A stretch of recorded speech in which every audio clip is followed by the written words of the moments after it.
அனைவருக்கும் வணக்கம். நான் முனைவர் சி. பவித்ரா, உதவி பேராசிரியர் தமிழ்துறை.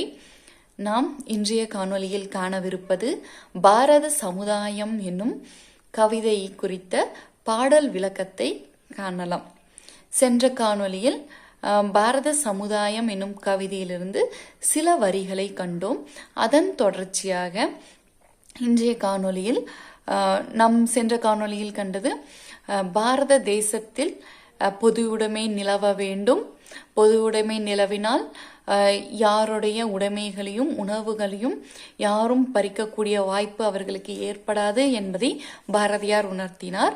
அதைத் தொடர்ந்து நம் இந்திய தேசத்தில் உள்ள இயற்கை வளங்களை குறித்து கண்டோம்.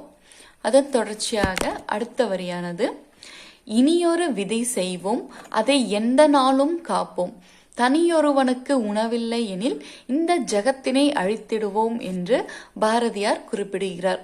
அப்போ இனியொரு விதி செய்வோம், இவர் உரைப்பது, இனி நம் நாட்டில் ஒரு சட்டத்தை இயற்றுவோம், அந்த சட்டத்தை எந்த நாளும் தவறாது கடைபிடிப்போம் என்பதை வலியுறுத்துகிறார். என்ன சட்டம் என்று பார்த்தோமானால், தனி ஒருவனுக்கு உணவில்லை எனில் ஜகத்தினை அழித்திடுவோம்.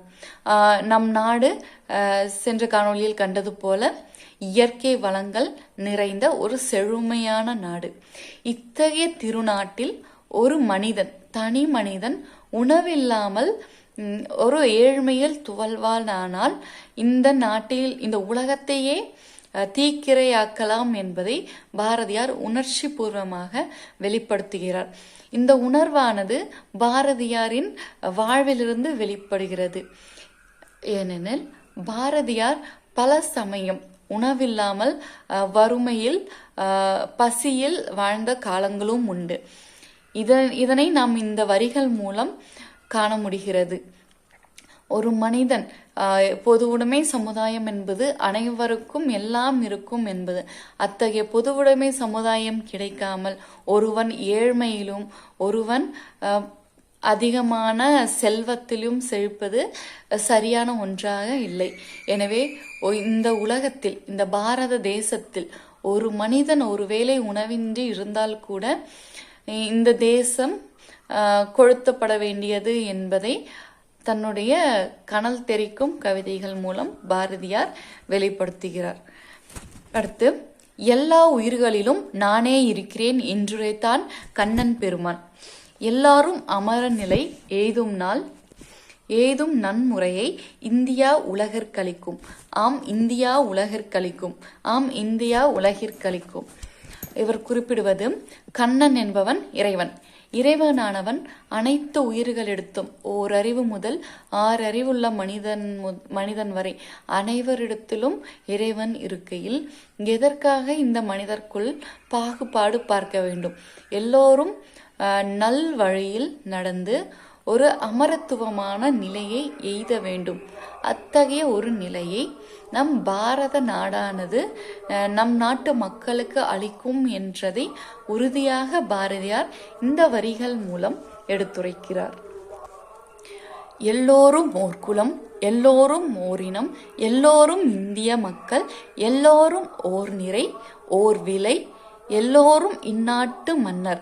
ஆம், எல்லோரும் இந்நாட்டு மன்னர், எல்லோரும் இந்நாட்டு மன்னர் என்னும் வரிகள் மூலம் நாடானது அனைவருக்கும் சமமானது.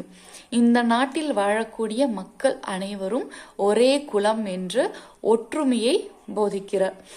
இந்திய நாடானது பல்வகை சமயம், மதம், சாதிய பாகுபாடுகள் நிறைந்த பல்வேறு மொழிகள் பேசும் மக்கள் வாழும் வேற்றுமையில் ஒற்றுமை காணக்கூடிய ஒரு நாடு. அத்தகைய இந்திய தேசத்தில் எத்தகைய மொழி பாகுபாடு, சமய பாகுபாடு, இன பாகுபாடு இருந்தாலும் இந்தியர் என்ற உணர்வால் அனைவரும் ஒன்று என்னும் கருத்தினை வலியுறுத்த எல்லோரும் ஓர்குலம் என்னும் வரிகளை எழுதியுள்ளார். அடுத்து, எல்லாரும் இந்நாட்டு மன்னர்கள். இந்திய நாட்டில் பிறந்த அனைத்து மக்களும் இந்நாட்டின் மன்னர்கள். யார் வேண்டுமானாலும் இந்நாட்டை ஆட்சி செய்ய முடியும்.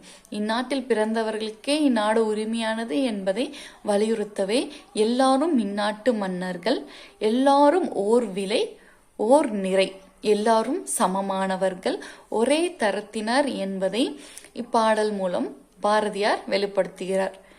பாரத சமுதாயமானது